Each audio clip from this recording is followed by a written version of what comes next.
Faculdade de Medicina de Marília. Atualmente enfermeira de São Francisco Resgates e enfermeira do Serviço de Atendimento Domiciliar da Santa Casa de São Carlos. Acho que tá certinho, né? Isso mesmo. É a nossa paciente convidada do REMA, que é o Núcleo de Pesquisa e Assistência de Reabilitação de Mastectomizadas. Ela foi diagnosticada com câncer de mama aos 30 anos e vocês vão contar um pouquinho da experiência de vocês. Então, a gente gostaria de ser uma roda de conversa mesmo, e eu, em nome de toda a Liga, gostaríamos que vocês contassem um pouquinho da experiência de vocês, se a Ana Paula quiser começar, e depois a Andressa, que a gente quer fazer uma coisa um pouco mais leve para ter pergunta e resposta. Pode ser? Pode, claro, por mim tudo bem. Então, eu gostaria que vocês começassem falando da experiência, como foi para vocês, para a família, avisando um pouquinho de cada um. Bom, então eu vou começar. Acho que a Marina já me apresentou. Eu me formei na FAMEMA em 2016 e fui fazer mestrado em Ribeirão com a professora Milena.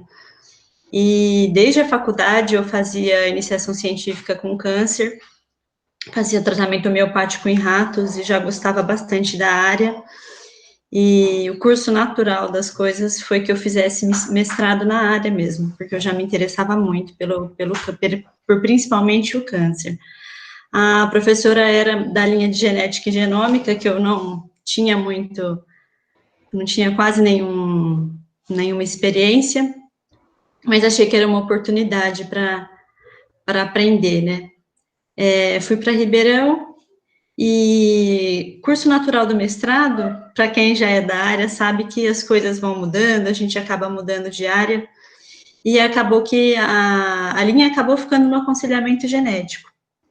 Mas a gente foi mudando algumas coisas, e a gente acabou fazendo no aconselhamento genético mesmo. Durante o mestrado, eu comecei a trabalhar na Santa Casa de Ribeirão mesmo, à noite, e lá eu trabalhava na urgência, principalmente na UTI, mas quando eu estava em enfermaria, eu acompanhava a parte da quimioterapia também. E eu que instalava, a gente fazia administração e acompanhava os pacientes oncológicos. Eu, como enfermeira, sempre gostei muito do atendimento para esse público, principalmente do câncer de mama, porque eu acho que dos cânceres que existem é um dos que mais a gente consegue tratamento efetivo mesmo, a gente consegue resolver. Então, como mulher é sempre muito difícil descobrir um câncer e não precisa necessariamente ser o de mama, a gente tem um tabu muito grande em relação ao câncer. Então, é muito difícil trabalhar com o nosso público. Eu sempre gostei, a gente fazia um acolhimento bem legal com essas mulheres, só que quando eu estava no mestrado, eu achei que eu deveria me investigar também. Como mulher mesmo da área da saúde, a gente acaba deixando passar algumas coisas, e eu estava com 7 nódulos nas mamas, falei, a gente fica meio cabreira, a gente até acha melhor a gente se cuidar um pouco mais, né? Deveria fazer isso sempre, mas na realidade é diferente. Fui investigar alguns nódulos que eu tinha, e, gente, é um processo muito complicado mesmo, ser da área da saúde não facilita isso. Passar por todos os processos dos exames é muito complexo. A gente faz uma ressonância, faz um ultrassom, só dá um nódulo. Aí você faz uma ressonância, vai dando BIRADs vai dando vários BIRADs diferentes, e, por fim, no final de 2019, a professora me ajudou muito sempre, como ela era da área principalmente, né, tive todo o apoio, todo o suporte, e principalmente familiar, né, e eu acabei descobrindo um carcinoma no final de 2019. A gente correu, adiantou meu mestrado, eu entreguei, e no final do ano passado mesmo eu fiz a mastectomia total bilateral. É um processo, gente, a gente acha que por ser da área, a gente está preparada melhor para entender e lidar com isso. o que não é bem verdade. A gente nunca está preparada. E a família nunca está preparada também para receber um diagnóstico desse. A gente acha que sabe fazer o acolhimento, a gente acha que domina, que vai conseguir acolher muito bem, só que quando você está do outro lado é totalmente diferente. A gente às vezes não quer que as pessoas façam o que a gente fazia, e a gente acaba tendo um cuidado muito maior. Assim, acho que ter esse diagnóstico melhorou muito o meu trabalho como enfermeira, me mudou muito. A Andressa acho que vai falar melhor do que eu, mas como paciente mesmo, mas é impressionante como isso muda a vida da gente, né? A gente tem um renascimento depois de um diagnóstico desse, com certeza. A faculdade de enfermagem ensina a gente a sempre trabalhar com prevenção, acho que é o tema do simpósio, e é o principal mesmo que a gente tem que bater na tecla da prevenção. A gente sempre é muito comum a mulher ter nódulo e a gente sempre acha que não é nada, que é um tumor benigno, que é só um nódulo, e é muito importante a parte investigativa, porque depois que você descobre, às vezes não dá tempo de você correr atrás do prejuízo, então é muito mais fácil quando tá pequenininho. No meu caso, eu dei sorte porque eu descobri logo na fase inicial, né, mas a parte de prevenção, para a gente, como mulher, a gente tem que trabalhar muito bem. Não só como área de saúde, mas o Outubro Rosa está aí para lembrar todo mundo, e é muito importante que isso seja feito com muito cuidado. Acho que a ideia da roda de conversa não é bem uma palestra, né? Acho que a gente discutir, e acho até legal, talvez, nem ficar falando, né, Andressa? A gente pode até interagir, eu acho. Ah, com certeza. Eu não sei como foi isso para você, mas para mim, a experiência de ter o diagnóstico e como as pessoas lidavam comigo foi muito difícil. As pessoas têm pena, tendem a ter um cuidado muito grande, assim, com tudo que vai falar, e acaba até incomodando às vezes, né? Vai ficar tudo bem, e às vezes não vai ficar tudo bem, não é bem assim. Exatamente. Tá ok. E É tá bem assim ok, a mesmo. gente vai ter que passar por isso mesmo sendo difícil, mesmo não estando tudo bem, a gente vai passar. E eu aprendi muito a isso como enfermeira mesmo, a não achar que não falar para os meus pacientes que vai ficar tudo bem, que vai ser fácil, vai ser rápido, que é só uma dorzinha, isso eu nunca mais falei para nenhum. É bem assim mesmo. Gente, primeiramente, boa noite. Agradeço o convite. Agradeço a Antonieta por ter indicado. Eu falei até para ela, né, e para as meninas que eu estava conversando, que eu falei, gente, nunca fiz isso, nunca conversei, mas assim, se for para passar a minha experiência, o que eu passei, tamo aí, vamos lá, vamos tentar, né? Eu sou formada em administração, né? Tô com 35 anos, fiz ontem, um chororô, né? Porque é igual a Ana Paula tá falando,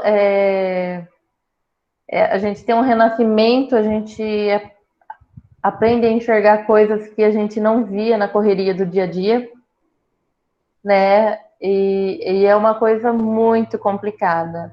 Eu levo assim super na boa, e eu brinco, sabe, eu dou risada, mas assim, é puxado. A hora que você chega lá, você vai fazer você faz uma ultrassom, aí você vê só, vamos fazer uma ressonância só por garantia, e aí vai tocando, né? Eu lembro que o pior mês para mim foi o mês que eu estava fazendo os exames para saber se eu estava com câncer ou não.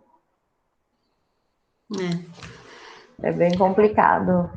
Eu acho que para mim foi pior, viu, Andresa? Depois que veio o diagnóstico, foi tudo tão rápido que eu acho que foi menos sofrido do que o processo até vir o diagnóstico final. Exatamente, porque assim, você fica naquela agonia. Não é? Assim, eu lembro que foi um mês terrível, terrível, assim. Eu não conversava, e eu sou uma pessoa que falo muito, brinco muito, E as pessoas falavam assim, mas o que está acontecendo? E o que acontece também? Eu tive uma tia que faleceu há 25 anos atrás com câncer no pulmão. Então você imagina como é que eu ia olhar para minha avó de 90 anos agora e falar para ela, avó, eu tô com câncer também. Então assim, eu não conseguia, eu saía para os cantos e assim, até hoje eu não sei quem contou para quem, porque eu não fui, né? Eu lembro que eu fiquei naquela tortura. Eu lembro até hoje, dia 2 de dezembro de 2015. Eu fui lá, eles me deram o diagnóstico. Eu estava com um tumor de 7 centímetros. Não me pergunta qual é o tipo, porque eu não sei. Nunca. Assim, tem que pegar a biópsia lá para olhar, porque eu nunca me interessei, que eu falava que ele não era meu, então não me interessava. Eu lembro que dia 2 eu fui lá, eles deram o diagnóstico, e ele falou, a gente tem que começar aqui meu ontem. Né? Eram 7 centímetros, uma mama pequena. E aí eu vim embora, tal. Aí no outro dia eu fui trabalhar, todo mundo olhava para mim, mas aí perguntava. E não, eu vou ter que fazer química, mas quando você vai fazer amanhã? O que você tá fazendo aqui? Eu falei, gente, não tem o que eu fazer. Ou eu vou, ou eu vou. Eu não tenho muita escolha. Comigo foi exatamente a mesma coisa, Andressa. Eu tava trabalhando na Unimed, eu cheguei para trabalhar no dia seguinte, todo mundo, nossa, mas por que você veio trabalhar? Eu falei, mas, gente, minha vida não acabou, tá? Eu tenho trabalho, eu não fiz a cirurgia ainda, não fiz nenhum procedimento, não tem por que eu não estar aqui. E todo mundo querendo abraçar, isso me incomodava muito. Nossa, assim, o dia do diagnóstico, né? Agora que é meu ex-marido agora, né? Mas eu lembro que no dia tava ele e minha mãe. E ele sempre levou numa boa, sempre me ajudou muito. E minha mãe, ai, filha, a gente tá com você. Eu falei, se for pra chorar perto de mim, pode ir embora, que eu não quero ninguém chorando perto de mim. Depois me deu um aperto, que eu falei, tadinha, minha mãe, por que eu fiz isso com ela? E aí eu lembro que no dia assim, agora eu dou até risada, porque aí o meu marido fez assim, nossa, ele ficava bravo que tratava como a coitadinha, sabe? E aí ele saiu pra fora. A médica ficou olhando assim, minha mãe lá chorando. Eu falei, mãe, eu não quero ninguém chorando aqui. Aí ela saiu, aí voltava ele. Era um tal de entre e sai, Nathalie, e eu lá. Eu não quero ninguém chorando. Eu falei, eu vou chorar 5 minutos. Plena. Não, assim, falei, eu vou chorar 5 minutos, mas depois deixa eu, sabe? E, e, É, bem isso. e ainda até hoje o pessoal fala assim, Andressa, como é que você consegue levar tudo na esportiva? Falei, gente, eu tô aqui. Quantas e quantas. Nossa, eu perdi muitas amigas do Rema, aqui da cidade. E assim, eu falei, gente, eu tô aqui, tem que ter algum motivo. Não sei qual que é a minha missão, mas eu vou levar da melhor forma possível. Eu tive a oportunidade de continuar aqui. Então eu vou aproveitar da melhor forma possível, sabe? Aí as pessoas falam, nossa, mas você leva na esportiva. Aí não sei o quê, porque eu brinco muito, né? Fiz mastectomia também bilateral, né? Aí eu tive uma recidiva em 2018, né? Fiz rádio. E agora o ano passado, segundo os médicos, eu tenho uma metástase no externo. Mas eu não ligo, eu falo que eu não tenho nada, não, porque acho que eles estão achando alguma coisa. Porque se eu for levar o pé da letra, a gente não faz mais nada. E aí, Exatamente. aí às vezes eu dou uma coçadinha aqui e meu pai fala, ai, tá doendo. Não, pai, não tá doendo nada. Ai, mas que não sei o quê. Não, porque você não pode. Aí eu lembro que, nossa, quando saiu o diagnóstico, que eu andava na rua, eu moro numa cidade de 5 mil habitantes. Então Nossa. você tem uma noção, né? Eu andava, os outros faziam assim, Ela que nossa. tá com câncer, não é? Não, eu falava assim, nossa, só falta atravessar para perguntar que hora que é o velório, porque, nossa, eu ficava, assim, a gente fazendo quimioterapia, que já muda o humor da gente, assim, né? Aham. E, nossa, tinha gente que falava, ai, veio uma, falei assim, ai, mas se eu fosse você, eu tirava e não colocava nada. Falei, mas você não sou eu. E aí eu percebi, porque eu guardava muitas coisas para mim, e eu percebi que agora, eu brinco com os outros, eu falo, a hora que eu percebi, já pulou da boca, eu já falei. Porque A gente começou a fica me. mais sensível, né? E aí acaba falando mesmo. Isso. E assim, acaba incomodando, porque assim, as pessoas me olhavam, às vezes eu ia no mercado sem lenço, aí eu via que tava todo mundo assim, aí eu fazia assim, eu tô sem lenço, sabe? Até hoje os outros falam assim, mas você tá com metástase? Ah, ele falou que é um negócio lá no osso, lá, esquenta não. Toca o barco. Eu sempre falo que existe a questão do tabu em relação ao câncer é muito grande, né? Se eu tivesse outra doença qualquer, às vezes a gente tem doenças que não têm tratamento e as pessoas têm um respeito um pouco maior, né? Respeito no sentido de respeitar todos os processos que a pessoa vai passar em relação àquela doença. Eu sinto que o câncer, ele tem gera um mal-estar tão grande que as pessoas não conseguem lidar com isso. A gente já tem que lidar com o luto de descobrir o câncer e de ter que enfrentar isso da melhor forma que for para a gente, e tem que lidar com o luto das pessoas de não saberem lidar com esse tipo de doença. E assim, é uma coisa que assim, no começo eu sofri muito, muito, porque assim, minha casa vivia cheia. Era todo final de semana. Assim, teve diagnóstico, assim, fez assim, sumiu. Era um ou outro, sabe? E aí eu chorava, eu falava assim, gente, mas ninguém, sabe? Ninguém. E assim, me incomodava, mas assim, algumas pessoas, elas não sabem lidar. Teve gente da família que assim, sumiram. Se me via, tipo, online, que eu falava um oi, ninguém respondia, sabe? Não sabe lidar e não sabe o que falar, né? E aí as pessoas optam por não Exatamente. falar nada, por, tipo, meio que ignorar. Porque é que nem no meu caso, eu fiz quimioterapia, né?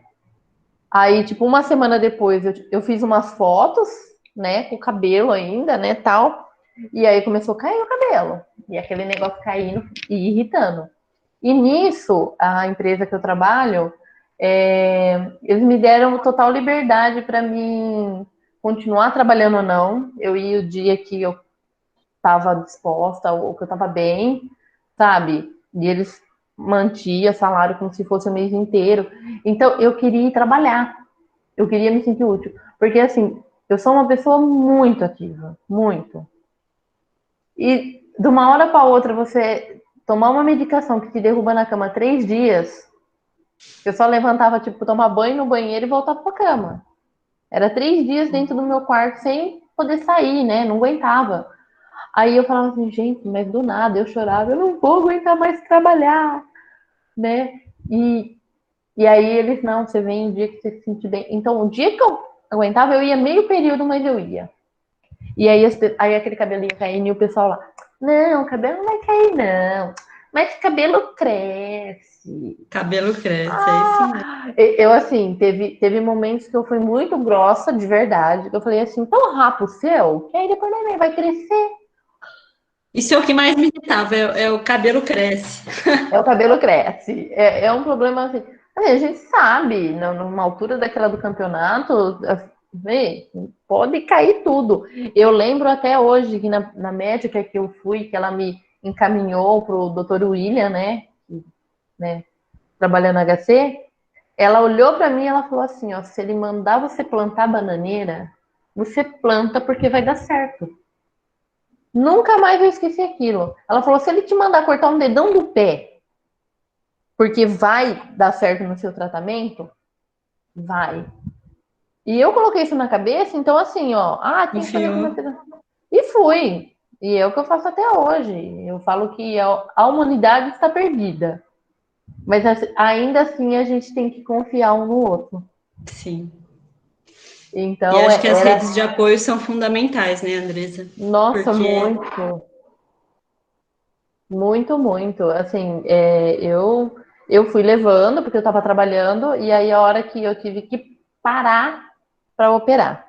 Eu falei, não, eu vou parar 2 semanas antes para deixar as coisas no jeito. Mentira, eu trabalhei até na sexta-feira. Eu ia operar na terça, até na sexta eu fui. E aí, aquilo, eu falei, não, agora eu vou ter que ficar em casa. Agora eu não vou poder ir mais, né? E aí foi logo em seguida que eu comecei a frequentar o Rema e assim, foi fundamental para ser a pessoa que eu sou hoje, sabe? Porque assim, quem que te indicou? Como que foi a sua chegada até o Rema? então, eu lembro até hoje que quando eu operei, eu lembro que assim, eu vi o vulto, era o vulto, porque como a gente operada, né, soro, tal, a gente fica meio passada. E eu lembro de ter visto a Antonieta, sabe, passando no... Mas assim, enfim, era vulto porque eu tava meio passada. Mas aí depois, sabe, eu indo na consulta no HC, você via o pessoal com a camiseta, né, tal, do Rema. E eu falava, o que é esse Rema? Né? E aí, a hora que eu tava liberada, porque meus pontos abriram, eu tive que voltar para o centro cirúrgico, né? Ah, eu gosto como o nome diz, eu gosto de causar, né? E aí, a hora que eu fiquei um mês e meio com o seio esquerdo aberto, sabe? Fechando, né, tal. Aí, a hora que liberou, aí os próprios médicos do HC me encaminharam para o Rema. E Entendi, assim, que legal. é maravilhoso, porque assim, você chega lá e aí você pode falar, né? Eu tava falando com a minha amiga ontem, você pode chegar e falar assim, nossa, hoje eu tô tão, porque me dói o braço, porque o seio tá E você chega lá, todo mundo te entende. Porque às vezes você vai falar pra uma pessoa que não passa por isso, ela vai falar assim, mas o que ela tá falando, gente? Não tem sentido, né? E Ou lá é então fica com maravilhoso. pena, que é pior, né? Às vezes eu falo assim, mas o meu braço é galo do tempo. Muda o tempo, ele já começa a doer. E eu tenho uma amiga aqui na cidade também. Aí uma manda mensagem para outra: seu braço tá doendo? Tá. O meu também. Acho que vai chover. E assim a gente segue. Mas é uma coisa que eu já acostumei. Mas se eu falar perto, tipo, da minha avó, que meu braço tá doendo. Pronto. O braço dela tá doendo. Porque alguém precisa ir na casa dela fazer o serviço para ela. E porque você não pode fazer esforço. Então, você tem que saber lidar, né? Você tem que saber lidar, porque... A questão do peso também, né? Até hoje as pessoas, eu trabalho com resgate. E eu tenho que pegar peso. E todo mundo fala, não, mas aí eu dou em casa e não deixa ela pegar peso. Eu falei, gente, eu vou pegar peso, eu posso pegar peso, tanto quanto vocês, não tem diferença nenhuma. Eu fiz a cirurgia, mas já cicatrizou. Tá tudo bem, não foi nada que me prejudicasse, né? Na parte motora, para eu não precisar pegar peso. Exatamente. E assim, que nem no Rema, tem os exercícios, né? Agora, devido à pandemia, tá sendo tudo online, né? O pessoal... Eu, devido ao trabalho, eu não tô conseguindo acessar, né? Mas assim, é maravilhoso. Tem exercício que eu faço em casa até hoje, que eu aprendi lá, e assim, é o que ajuda a melhorar, né? E às vezes, você que nem eu, agora com essa lesão no externo, pronto. Eu vou pegar alguma coisa que nem outro dia, eu não sei, acho que aqui dá pra ver essa estante aqui. Eu arrastei essa estante. Aí não ficou bom, eu voltei a estante, sozinha. Na outra semana, realmente, eu estava muito dolorida aqui. Aí veio minha mãe passar pano e tal. Aí ela falou assim, mas, nossa, você fez força? Não. Eu falei, eu só mexi na estante. A hora que ela chegou aqui, ela falou, Andressa, eu não acredito. Morre de catapora. Às vezes eles pensam alguma coisa, a hora que chega aqui eu já fiz. Nem lembra, né? Não, tem hora que eu esqueço, praticamente. E nem eu tenho duas sobrinhas pequenas. Quando pega uma no colo, a outra quer vir. Eu pego as duas. Aí eu falo, opa, não pode, vamos sentar. Né? Mas eu esqueço. A gente tem todo o cuidado, né? Eu tenho todo o cuidado de não fazer força, tal. Vai no mercado, sacola mais do lado direito do que do esquerdo e tal. Mas assim, chega momentos que esquece. No trabalho, então, antes eu tinha que ficar furando, né? Folhas e tal. Agora eu olho, coloco dentro de uma caixa arquivo e falo, tá bom, coloco em cima da cadeira e saio arrastando a cadeira pro corredor. Que antes eu levava no braço, né? Aí eu falo, não, também não precisa para tanto. Coloca em cima da cadeira e sai lá arrastando a cadeira no corredor. Então a gente vai se adaptando. Exatamente. Mas assim, o pessoal, o jeito que algumas pessoas levam é assim, você tem que trabalhar o psicológico da pessoa, não só o seu, né? Eu acho que o diagnóstico é para a família inteira, né? Para a família e para os seus vínculos, né? Porque às vezes é mais difícil para sua rede assim, social, familiar, do que para a gente, né? A gente tem que aceitar, não tem o que fazer. Mas eu sinto que para a família é muito mais pesado, né? Mesmo porque a gente, como recebe o diagnóstico, a gente pesquisa, a gente vai atrás, A pessoa não sabe exatamente como que é. E aí entra o medo, né, a insegurança.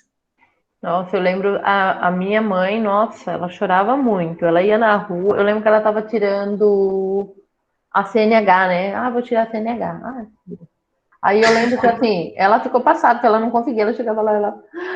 Ai! E chorava. E chorava. E aí, a hora que contaram para minha avó, foi um alívio tão grande que ela falou assim: ó, eu vou ficar firme para cuidar dela. E aí, minha mãe chorava, ela falava pra minha mãe: não, você vai fazer as coisas assim. Ela precisa de você. E aí eu criei, sabe, meio que uma barreira. Quando meu cabelo caiu, eu fiquei 3 dias de touquinha sem deixar ninguém ver, sabe? A minha mãe ver, principalmente, que a minha mãe ficou mais. Aí eu lembro que aí depois eu falei, vamos deixar, né? Mas assim, que nem eu ia fazer quimioterapia, a minha irmã ia comigo, o que era minha sogra, sabe? O que era meu marido. E assim, eu quase não deixei ela ir. Ela foi comigo na última quimio, eu lembro que eu saí abraçada com ela. Ai, mãe, acabou, sabe? Parecia. Mas assim, é bem complicado. Hoje em dia eu até me cobro muito isso, porque às vezes eu quero fazer alguma coisa e aí eu preciso pedir, né? Ajuda. E aí eu fico assim, nossa, mas eu já dei tanto trabalho, para que eu vou falar mais, né? Pedir mais, e é uma coisa que é complicado, viu? Tem hora que a gente fica meio surtado. Adaptação mesmo, né? Adaptação. E eu De você sempre. ser independente e descobrir que a gente precisa um do outro, sim, e que se precisa, beleza, né? Vamos ter que ligar, vamos ter que pedir. Nossa, no começo era muito difícil para mim, porque eu não aceitava, sabe? Eu sempre fui uma pessoa que, eu quero fazer isso, eu ia lá e fazia. Independente. Vamos não sei aonde de carro. Eu não vou. Então tá, tchau, tchau, que eu tô indo. Eu catava o carro e ia. E aí tem aquela trava lá, você tem que ficar deitada numa cama, fazer repouso, as pessoas cuidarem da sua casa, cuidarem de você, né? Você depender dos outros para você poder ir de um lugar para o outro. Nossa, como diz meu pai, o orgulho, sabe, batia lá, eu falava, não vou pedir, mas não tem como, a gente precisa. É um trabalho psicológico muito grande, né? Principalmente com a cirurgia. Porque eu lembro que o levantar da cama era muito, muito complexo. Porque eu acordava e eu não queria acordar ninguém, porque eu sempre acordei cedo. Só que eu não conseguia levantar. A pessoa tinha que me pegar e me levantar. Aí minha mãe veio, quis ficar comigo, eu falava, ai, Jesus do céu, eu não vou aguentar isso. Minha mãe vai ficar aqui um mês, eu não sei se eu vou surtar. Mas a gente tem que aceitar, né? E se aprende a aceitar mais ajuda mesmo. Mas como você falou. Nossa. Eu lembro uma vez que, assim, o meu marido saiu para trabalhar, né, na época, e eu lá deitada. Só um minutinho, desculpa interromper, é que a Ana Paula tá travada pra gente. Peraí. Já que eu estou interrompendo, no chat nós estamos falando também da vaquinha, que a gente está fazendo arrecadações, né, para Lencinho com Carinho. E nós já temos questões para vocês, que já estão perguntando, querendo saber. Agora melhorando, Paula. Então tá bom. Tem uma questão aqui no chat para vocês, mas a gente também queria saber, onde você estava falando, vocês tiveram algum tipo de caso de câncer na família de vocês, além do que vocês tiveram? No meu caso, teve a minha tia, irmã do meu pai, né, por parte de pai, mas foi câncer de pulmão, e mais duas primas do meu pai, mas era um outro tipo de câncer de mama, ovário, ninguém na família. Eu tive minha avó com câncer de mama, que foi muito rápido, ela tinha 61 anos, e descobriu e faleceu muito rápido. Evoluiu. E a minha outra avó, isso é minha avó materna, né? Minha avó paterna. Minha avó materna morreu de câncer também, mas não se sabia, era de garganta, mas ninguém sabia se falar se era laringe, faringe, porque na época todo mundo só falou que era de garganta.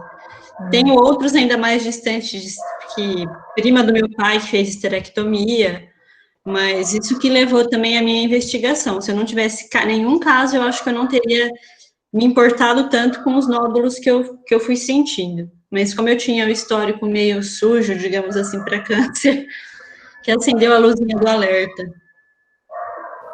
E é muito importante. Isso realmente é uma questão muito importante, né? Mas vale lembrar que o alerta tem que estar a qualquer sinal. Não é só o caso na família, né? Qualquer nódulo, a gente tem sim que investigar.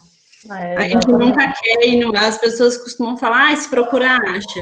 Mas é para achar mesmo. É para achar, né? Procura, acha, quem acha, cuida, né? Exatamente. No caso, eu fiz o exame de genética, né? DRCA1 e 2, depois eu fiz o outro mais completo, que vocês que são da área vão saber melhor, né? Eu não entendo muito, mas ambos deram negativo. Alívio para mim, porque a questão da... Eu falei, Miriam, mas assim, eu tenho minha irmã, e ela foi no médico, e eu lembro que ela fez uma briga com o médico, porque ela queria uma mamografia, fazer um exame, e ele falava, não precisa, é depois dos 40. Aí ela falou, depois dos 40? Ela falou, então, me responde, como é que a minha irmã com 30 tá fazendo o tratamento? Você sabe me falar? Se me responder, eu não peço mais nada. Aí ele deu o exame, ela foi fazer, né? Faz todo ano, minha mãe também, né? Porque a gente não sabe, né? Eu participei de uma palestra do Dr. Durante, ele é de Araraquara, e ele falou, se for para a mulher ter câncer, ela vai ter, mas quanto antes você descobrir, vai ser mais fácil para você tratar, vai ser mais fácil para você cuidar, as chances de cura são maiores, né? Então não é só a questão do outubro rosa, de fazer lacinho e falar, não, a gente tem que falar que é o que é de fato, né? De fato é que você tem que procurar, você tem que fazer o autoexame. Exatamente. Não é uma coisa de, vamos, fica fazendo drama. Não é drama, gente. Com certeza. O câncer, às vezes, demora 10 anos para virar um carcinoma maligno, e a gente tem vários indícios que mostram para a gente. Se a gente não procurar, a gente não vai achar ele no início, a gente vai só encontrar quando ele for bem avançado. Então, a prevenção é sempre, como diz já, né? Prevenção realmente é o melhor remédio. E tem que se tocar mesmo, tem que procurar, tem que fazer exame regular. Não tem outra alternativa. Quem procura, acha, e é para achar. Se tiver, a gente tem que procurar e tem que achar. Com certeza. Oi, professora. Olá, tudo bom, Ana Paula, Andressa? Olá, tudo bem? Um prazer, viu, Andressa, conhecê-la. Igualmente. Eu que agradeço. Estar com a Ana aqui, né? E com todos que estão nos assistindo. E eu não resisti a entrar aqui na conversa, né, gente? Eu tentei ficar aqui quietinha, mas vocês foram trazendo questões assim tão importantes que eu penso que a gente deve reforçar, né? E também em relação a algumas perguntas que apareceram aqui no chat, que já vem aparecendo nos outros dias, aí eu falei, deixa eu entrar aqui para esclarecer um pouquinho. E falando em esclarecer, Andressa, acho que a Andressa tocou o ponto quando a gente fala dos profissionais de saúde, com o exemplo que ela trouxe do médico que atendia a irmã dela, né? Então, nesses momentos que a gente tem de estar juntos, agora nas redes sociais, vai ficar gravada a nossa palestra, outras pessoas verão em outros momentos, a importância da gente levar esse esclarecimento, porque a gente vê que muitos profissionais de saúde ainda não têm esse conhecimento sobre a oncogenética, que aqui a gente começou o papo na oncologia, já trouxeram, né? Eu vou chamar de meninas, posso chamar? As meninas. Adoro! Já trouxeram aqui um pouquinho da questão da genética. A Andressa contou para nós que fez 2 testes genéticos, na verdade, pelo que ela falou. Então, é muito importante a gente pensar que nós somos elementos divulgadores do conhecimento. Por uma live que a gente participa, uma palestra, um simpósio, um evento científico, a gente vai adquirindo essa bagagem, e como a Andressa falou, a irmã dela levou esse ensinamento para o profissional que estava cuidando dela, porque senão não teria feito o exame, né, Andressa? Exatamente. É bem importante, né? E a gente, assim, vê aí e incentiva muito essa postura que elas colocaram aqui, de buscar, de procurar, de investigar, né? E essa mensagem que eu levo um pouquinho para uma pessoa que perguntou aqui no nosso chat, eu não sei se vocês viram, e ela trouxe a mesma questão ontem, por isso eu achei importante estar entrando e falando um pouco mais sobre isso, e trazendo um pouco para a questão da história familiar. Então, nesse ponto dos esclarecimentos, né, eu trabalho na área, para quem não me conhece, eu sou enfermeira, geneticista, trabalho no aconselhamento genético como um todo, e principalmente na área da oncogenética, no aconselhamento genético, para famílias como da Andressa, da Ana Paula, né? E então a gente conversa nessas questões do aconselhamento genético, a importância de conhecer a história familiar. Vocês viram que tanto a Andressa como a Ana Paula falaram que tem pessoas que tiveram câncer na família. Então, aproveitando para falar um pouquinho da história familiar, quando a gente olha para essa história, o que a gente deve pensar? Então, a gente vê a primeira coisa aqui hoje, tanto a Andressa como a Paula, mulheres bem jovens, e foi o que a Andressa falou, o médico falou, não, isso só acontece mais tarde, né? E a gente, tanto o profissional de saúde como a Andressa, que frequenta o REMA, com certeza, já viu que não é verdade, que tem muitas jovens que infelizmente são acometidas pela doença, né? Então, as pessoas ainda acham, é uma coisa de mulheres após a menopausa. Por certo, aumenta muito a chance da mulher ter câncer por toda a questão hormonal, os fatores de risco que a gente já sabe. Mas em idade jovem, a questão da genética nos chama a atenção. Então, a importância de passar por uma consulta, por uma avaliação, né? A amiga que está perguntando aqui, né, desde ontem, eu sugeriria que procurassem profissionais, né, que têm essa formação na área da genética, para você conversar um pouquinho sobre o seu caso. Porque as pessoas ainda acham assim que o câncer só acomete as mulheres, é só a história de câncer de mama na família. Mas não, a gente tem que investigar a história de todo e qualquer câncer. Porque hoje, gente, existem o que a gente chama de síndromes de câncer hereditário.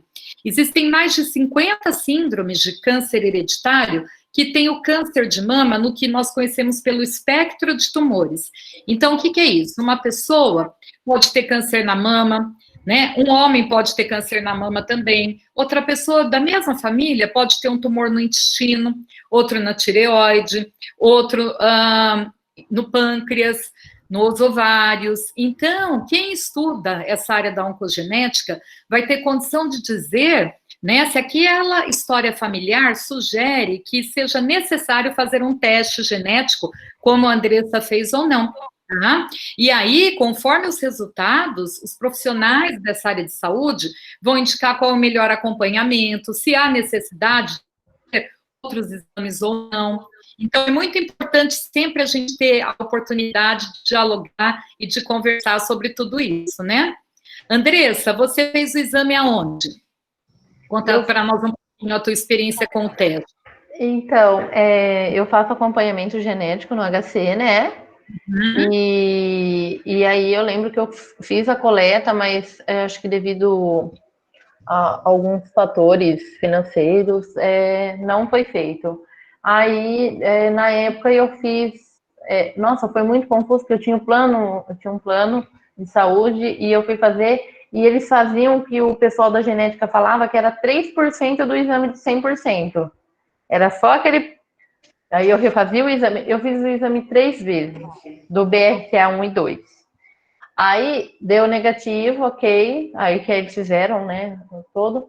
E aí depois, acabei trocando de plano, né, e aí eu fiz o sequenciamento completo, que foi pedido, né, como o pessoal da genética me explicou, a professora, se eu tiver errado, me corrija.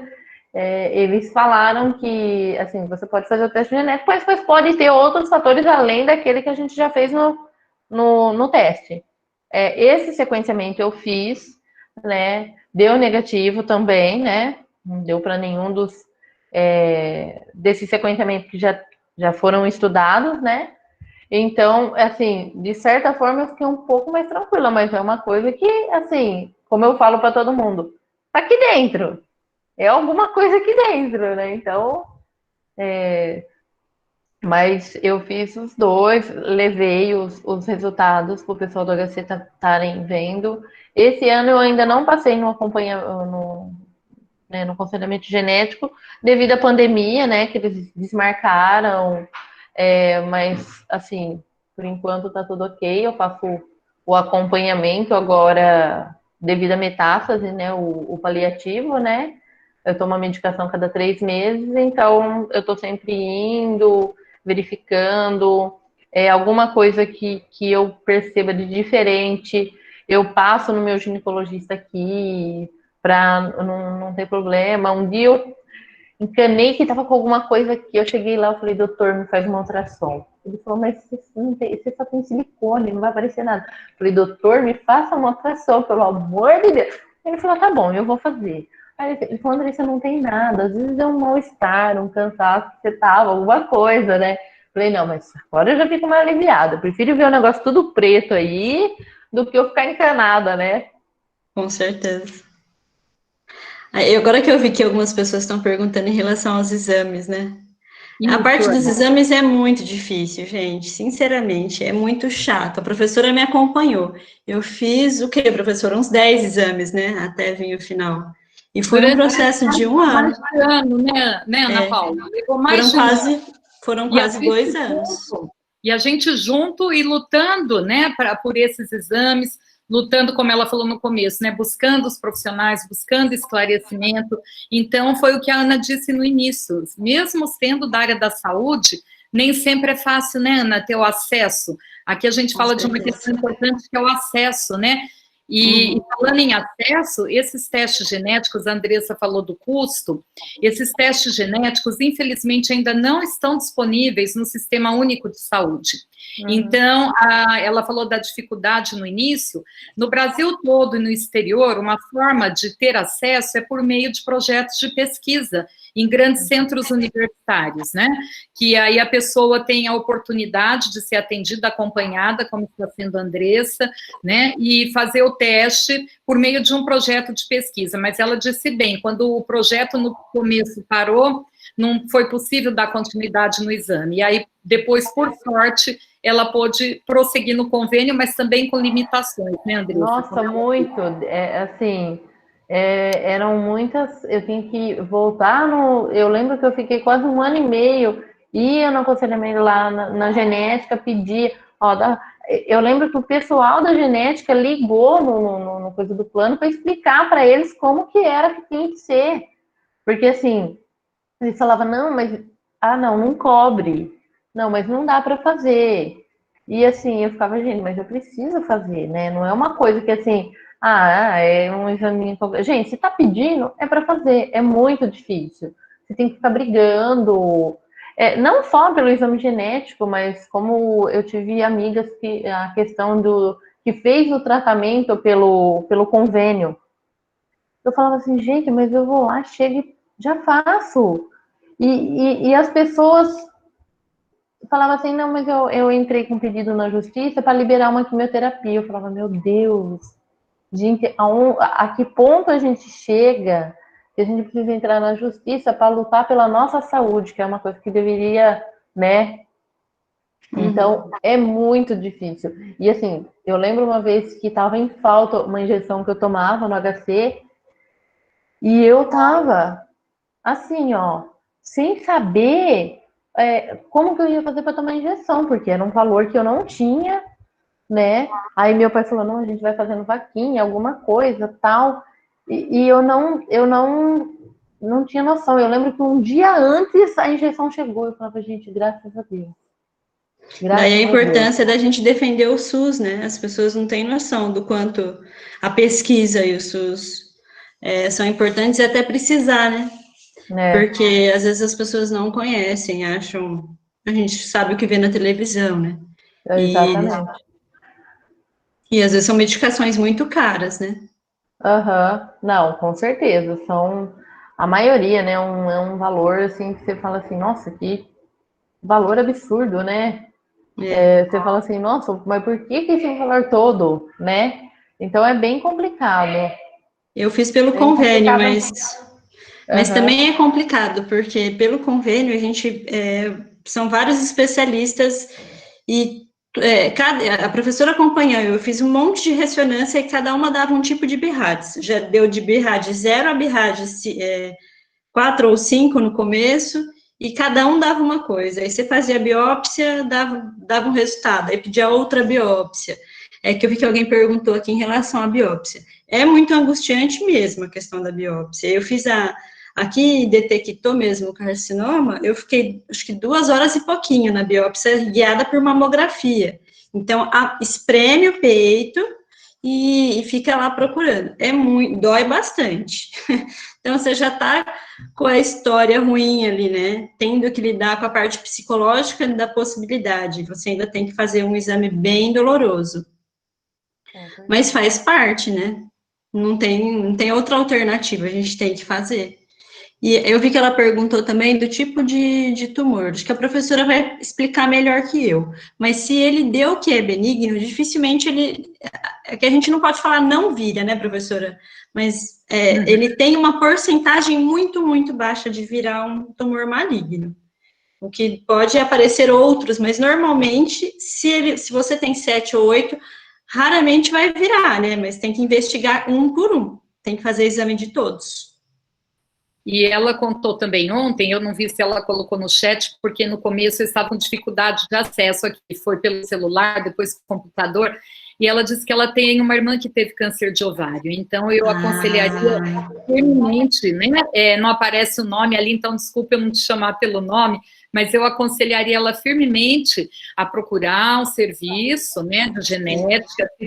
Se você tem convênio de saúde, procurar, porque os convênios, não sei se você é de Ribeirão Preto, mas aqui em Ribeirão Preto e em outros locais também, os convênios têm médicos geneticistas que podem fazer essa avaliação, esse encaminhamento, tá? E também as unidades básicas de saúde, o programa de saúde da família aqui em Ribeirão Preto, e acredito que em outros locais também podem fazer o encaminhamento para os centros terciários de referência. Então, o HC aqui em Ribeirão, nós somos do serviço de genética, lá onde a Andressa é atendida, acompanhada, né? Então, aqui nós atendemos e as pessoas chegam, às vezes demora um pouquinho, infelizmente, como a Andressa falou, mas as pessoas têm conseguido acesso e a gente tem conseguido fazer muita coisa junto, né, gente? O que nos deixa, assim, né, até bastante satisfeitos por conseguir amparar, apoiar, né, e dando encaminhamento aí, né. E aí ela coloca aqui o nome dela, né, a Daci, realmente a biópsia é angustiante, eu tive hemorragia no exame, sangue escorreu, né, e assim foi, ficou muito abalada, chorou bastante, né, e aí ela ouviu que já pessoas que passaram pela mesma situação. Então, a gente vê que realmente é uma situação desafiadora, mas nós estamos vendo aqui o exemplo de 2 mulheres, assim, de muita coragem, né? Eu acompanhei a Ana Paula de pertinho, uma guerreira aí nessa luta, e a Andressa, que eu estou conhecendo aqui hoje, vejo que não é nada diferente da Ana Paula, né? Então, estão aqui, assim, firmes e fortes, e vivendo, e superando, e como todos nós nesse momento, né, gente? Um dia de cada vez.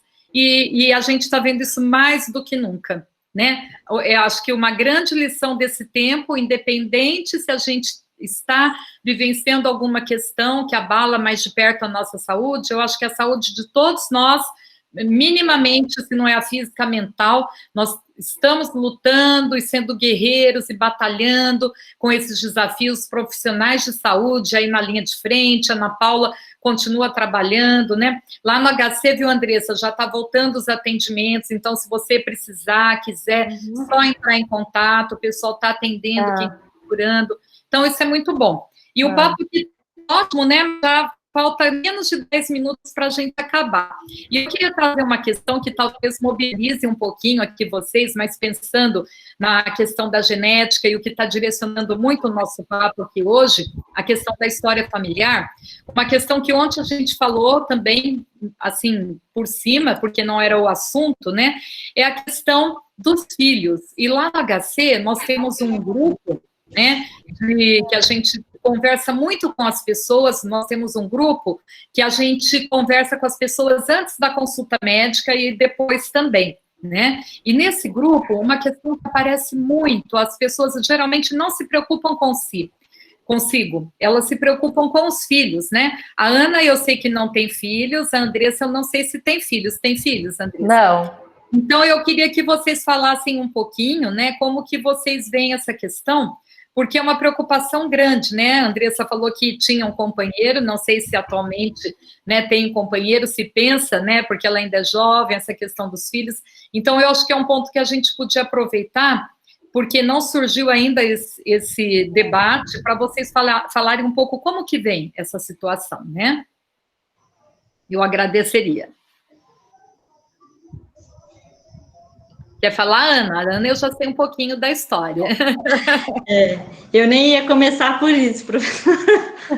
Mas eu nunca tive intenção de ter filhos, então isso nunca foi um problema para mim. Mas eu participava dessas reuniões junto com a professora, e é impressionante como a preocupação de 90% das pacientes, principalmente das mulheres, não era com elas, assim, com a possibilidade disso vir para os filhos. É até bonito ver isso, né? Como as mães se preocupam sempre mais com filhos do que com elas mesmas. Mas eu não tenho a intenção, então isso nunca me preocupou. A minha preocupação é quando eu optei por fazer a mastectomia. Na verdade, meu médico falou que eu poderia até fazer a mastectomia só do lado esquerdo, que era onde estava o carcinoma. Eu optei pela mastectomia bilateral.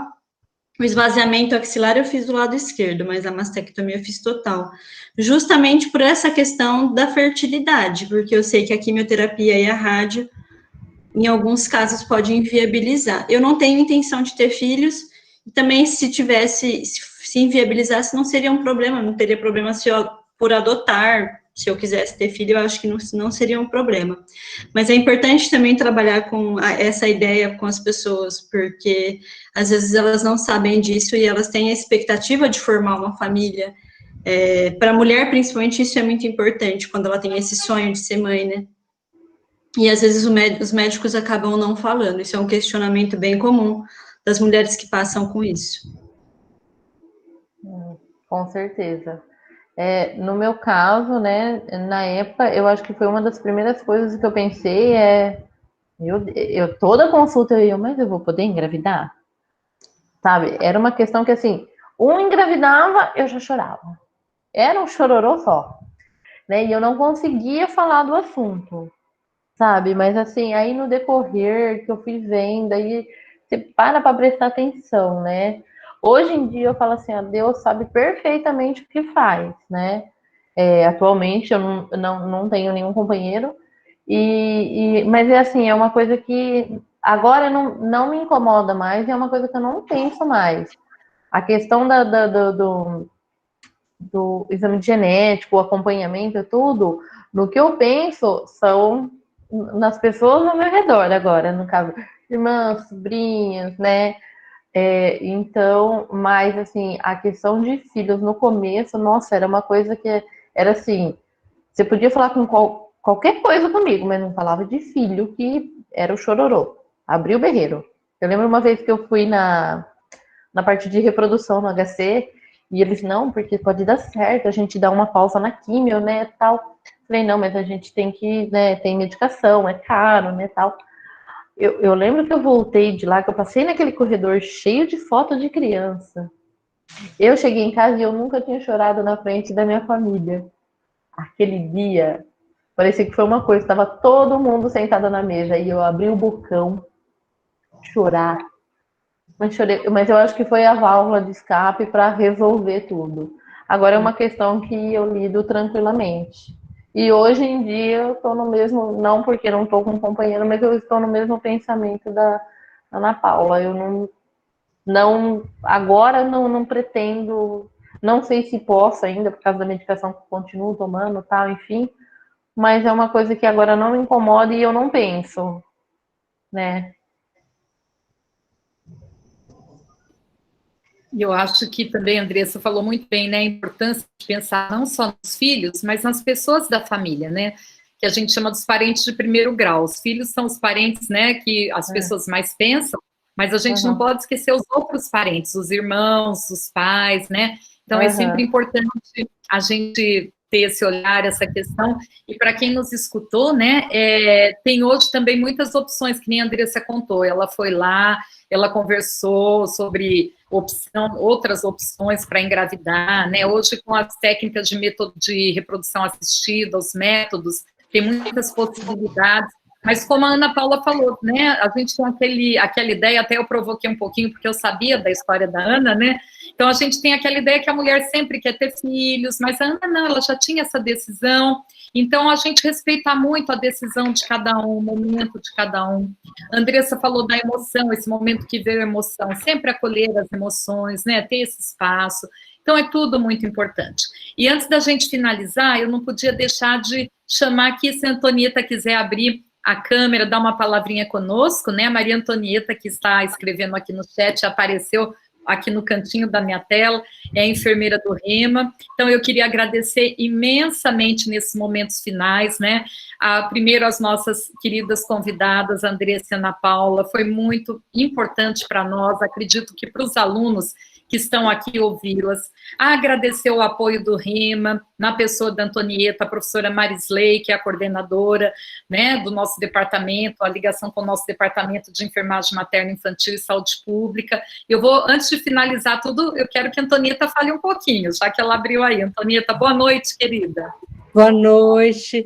Realmente, acho que é um momento muito rico, né? E, mais uma vez, obrigada, Ana Paula, obrigada, Andressa, né, que eu conhecia mais de perto, por compartilhar essas histórias, né? Eu acho que é um momento importante, né? A gente está vivendo uma situação difícil, né? Acho que ontem mesmo recebi 2 telefonemas de mulheres jovens que não estão conseguindo ser atendidas, né? No serviço de saúde pública.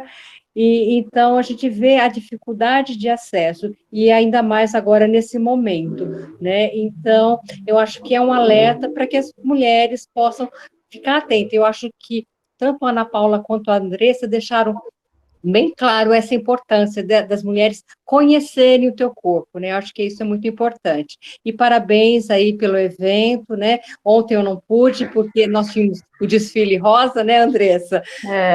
Que foi outro momento também muito bom para o Rema, né? Mas parabéns aí pelo evento, tá? E obrigada, Andressa, aí, por ter aceitado o convite, né? Eu que agradeço de coração em poder, de alguma forma, poder ajudar outras mulheres ou apenas passar a minha experiência para outras pessoas. Eu também agradeço muito. Acho que o mais importante é que quem vive uma história como essa, a gente tem a questão do luto, mas a gente renasce depois. Eu mudei totalmente minha profissão. Hoje eu estou fazendo estomoterapia, que é uma especialidade com feridas, e eu estou apaixonada, assim, estou amando, estou trabalhando com isso na Santa Casa de São Carlos. Então, assim, a gente renasce mesmo, a gente é fênix e a gente consegue fazer disso um aprendizado. Eu tenho certeza que hoje, eu, como enfermeira, sou uma enfermeira muito mais cuidadosa e muito melhor do que eu era antes. Então, não precisa ter medo, assim, quando a gente recebe um diagnóstico ou quando a gente... Não precisa só ser do câncer de mama, né? Qualquer problema de saúde.